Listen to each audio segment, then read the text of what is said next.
So first I do have a welcome for everybody. If I think you all know me, but in case you don't, my name is Betsy Ritter. I live in Waterford, and this year I'm working as president of the Southeastern Connecticut Federation of Democratic Women, and bring us around to our fourth candidate. Baird Welch-Collins is running for state representative in the 38th district. And Baird, if you want to start by just letting us know which towns you will be representing. Certainly. Well, the 38th district includes Waterford and about the southwestern third of Montville. So it's mostly Waterford and then a little bit of Montville. So once again, someone gets a slice of Montville. But it's a real pleasure to be here tonight. It's great to have an opportunity to talk about the issues, especially since there hasn't been a debate yet this year, and I am starting to suspect my opponent won't want to have one. You know, when we're talking about the three most important issues facing the 38th district, Waterford and Montville, the three things that popped straight into my mind were recovery from the COVID-19 pandemic, education, and economic development. Those are really the three things that stand out to me. Just to give everyone a little bit of background about who I am, I'm a third generation and lifelong Waterford resident, and I'm also a third generation teacher.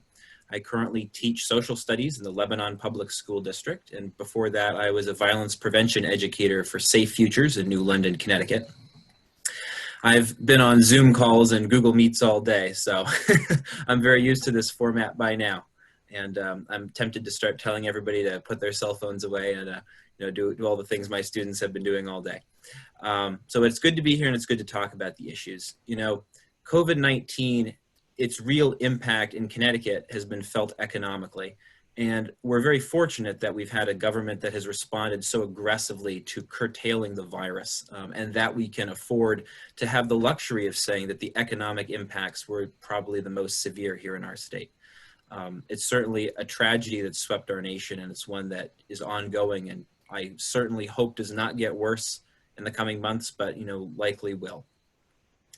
As we look to safely reopen Connecticut, and we have to first and foremost look at whether or not it is safe to do so, the things that we need to keep in mind are that our state's economy was barely functioning prior to the pandemic, and the same problems that had been lingering for decades, COVID pushed right to the forefront.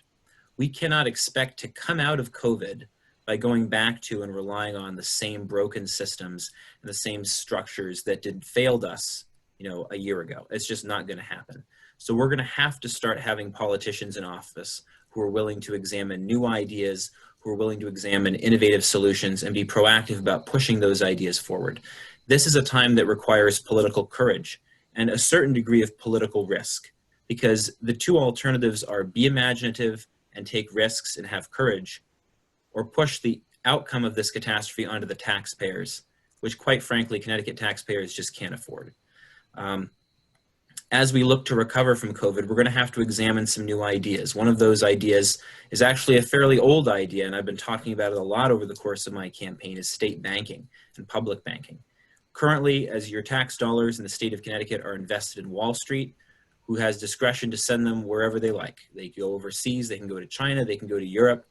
When I last checked the numbers, I think most of Connecticut tax dollars were going to China and France. I'm sure that has changed as the economy has changed. But a public bank, number one, puts the power of that investment in the hands of voters. And number two, it allows the state to invest taxpayer dollars back in our economy, free up capital for startups here in Connecticut, free up aid and assistance and loans for small businesses, free up economic opportunity right here in our state, and then get the returns on that investment. I'm a big fan of keeping business local, keeping economics local, and state banking and public banking is one of the best possible ways to do that. I say it's a new old idea because public banking was the way banking was done in the United States a century ago, and in North Dakota and in some other municipalities, it's been, you know, it's never changed. We currently have a public bank in Connecticut, which was already mentioned, the Connecticut Green Bank, which functions in a very similar way. And that's just one example of the sort of idea that the sort of ideas we're going to have to be willing to put forward if we want to recover from the COVID-19 fallout without once again kicking the can down the road or putting another burden on our state's taxpayers. As a teacher, education is first and foremost in my mind. I can tell you right now that teachers across Connecticut are struggling, really struggling, be it in the hybrid model, be it full-time, be it distance learning. Teachers are doing what we always do, which is give more than we should probably and more than we're required to try to help students learn, because that's what we're passionate about. And that, you know, for us becomes before everything else. You know, when I look around at my fellow teachers at work and those that I've met while out campaigning, people are scared, people are disheartened. And I think that I take courage and I take inspiration from the fact that in this environment, teachers are still stepping up day after day after day and doing what needs to be done. But this is yet another continuation of an education system, not just in Connecticut, but around our country, where you tend to have people who've never set foot in a classroom having really strong opinions about education policy. And parents, students, and teachers are left out of the conversation about what exactly needs to happen. You know, the bottom line is families, teachers, and students are in the classroom. They understand what's going on, and they know how to put students first. And I think now is the perfect time to start electing educators to Hartford, to start electing educators everywhere, and more importantly, to start listening to the voices of those who are actually in the classroom and have that direct experience with what's going on. You know, again, in the wake of COVID, this is going to be more important than ever. These lingering problems that our state has been dealing with, they're just now even more so at the forefront of our minds. Lastly, economic development. Waterford and Montville, like many of the rural or suburban towns in eastern Connecticut, have a terrible time competing with bigger cities in our state for economic development opportunity. And that's got to change. We need to have representatives from all of these towns that are underrepresented in the economic development competition, for lack of a better word, be willing to be proactive in Hartford, be willing to be vocal, advocate for policies that are going to bring business to our region. And we're not talking about just any business, because Waterford, especially right now, is dealing with the fallout of, you know, retail businesses leaving and the looming crisis of Millstone, which I could talk, you know, endlessly about. But one of the ways that we're going to combat those things and get ahead of those, you know, crises and those rising tax dollars and those the rising cost of living in our region is by really pushing economic development and the economic development of the next century. Clearly, we got to move away from retail. Clearly, we've got to move away from, you know, the types of manufacturing that are no longer practical. And we've got to move into restructuring our economy and attracting the businesses that are rapidly growing and expanding and are going to bring in young workers and are going to bring in taxpayers and are going to bring in jobs to our region. That's where our focus has to be. To conclude with why I feel that I'm the best person to be state representative for Waterford and Montville, I think quite simply the answer is that I'm new to the game. And, you know, I've been on Waterford's municipal government for a couple of terms. I'm on the Flood and Erosion Control Board, the RTM, Long Range Fiscal Planning Committee. I have that municipal experience, but I guess I'm not yet jaded by Hartford and my experiences there. And I'm not content to be complacent. Young people in our state are underrepresented as they are across the country. And representing the future of our taxpayers, I think it's very important that we start electing those people who have a vested interest in the long-term economic sustainability of our region. And as an educator and as someone who works, you know, day in and day out to try to help families and who has contact with the people in our region and the people in our state, I feel that my perspective is one that could be very valuable to my fellow lawmakers up in Hartford. So thank you everyone for organizing this. I yield my time to the chair. We had determined that after each candidate had the opportunity of speaking for up to 10 minutes, we would entertain questions from anybody in the group. So I will open the discussion to questions.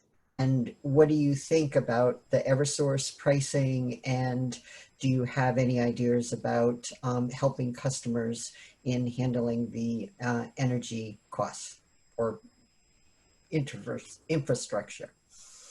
I approach the Millstone issue from a somewhat different perspective because, as many of you may know, or some of you may not know if you don't live here, Waterford's tax base for decades has been heavily propped up by Millstone. It's why Waterford has such a phenomenal school system. It's why Waterford has such a relatively low cost of living and relatively low property taxes compared to the surrounding towns.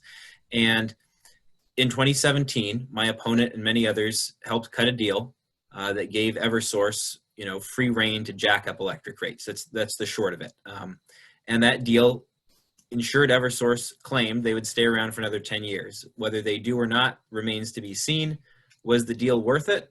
I'm starting to suspect no, and I think most people are starting to suspect that as well.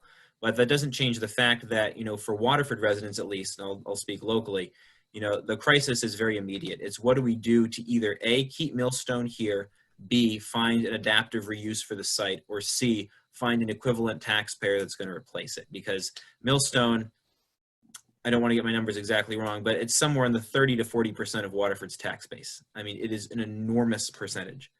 So imagine your taxes increasing by 30 to 40%. That's kind of what we're facing here in Waterford. So, that's kind of the list of priorities. Can we keep Millstone here permanently? Probably not at this point. Natural gas is cheaper. And if we allow them to keep building natural gas plants like they're going out of style, which they are, then we're going to have, Millstone's gone even faster. Number two, can we find an adaptive reuse for the site? Probably. There would be a lot more sustainability and economic promise in a smaller nuclear power facility, which would be fairly easy to produce there. And if you restricted the grid generation, you could have that there for quite a while. Third, can we find a taxpayer to replace Millstone? Certainly, that's very possible. The first thing that comes to mind is the opportunity of offshore wind. In New London, we've seen how not to do it.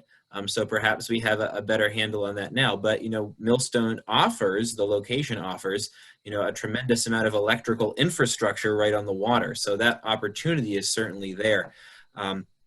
And it's really just a matter of having the political will to acknowledge that it's a problem, get your head out of the sand, and, say, how can we start to fix this? Because if we wait, this is a process we should have started 5 years ago. If we wait another 5 years, it's going to be too late. Perhaps what we might do is give each candidate 1 minute to speak directly to either any issue they want. My favorite, of course, always is, why are you the best candidate for this position? Baird. Thank you. To go back to the idea of, how I view the office, I think I definitely view the Office of State Representative in some of the same ways that my colleagues here just stated. I don't see it as a social club, a status symbol, or a retirement plan. I see it as an obligation in a representative democracy that we have here in our state to the people who are going to vote and the people who I'm going to represent, all of them. When I go out knocking doors, I knock the doors of every single voter, regardless of their D, a U, an R, an I, a G, an L, whatever. I knock their door and I tell people it's because I want to hear first and foremost what you're concerned about. And as I've gone around the district, as I've talked to people, be it on the phones or on the doors, I've heard a lot of concerns and I've made a lot of promises about the things that I'm going to focus on and the things that I'm going to push for should I be fortunate enough to be elected. And the same thing that I say to all of them, I'll say to anybody who happens to watch this right now, and is that if in 2 years I have not delivered and I have not stood up for the things I was going to stood up for and made the kind of trouble for the establishment in Hartford that I've promised to make, then I hope that the voters of the 38th District remove me from office. And I'll be the first to say that. I want to be held to my commitments. I want to be held to the sacred responsibility that is serving in our elected government. And I certainly hope and I know that the voters will hold me accountable, just as I suspect that our current representative will be held accountable for inaction in this election.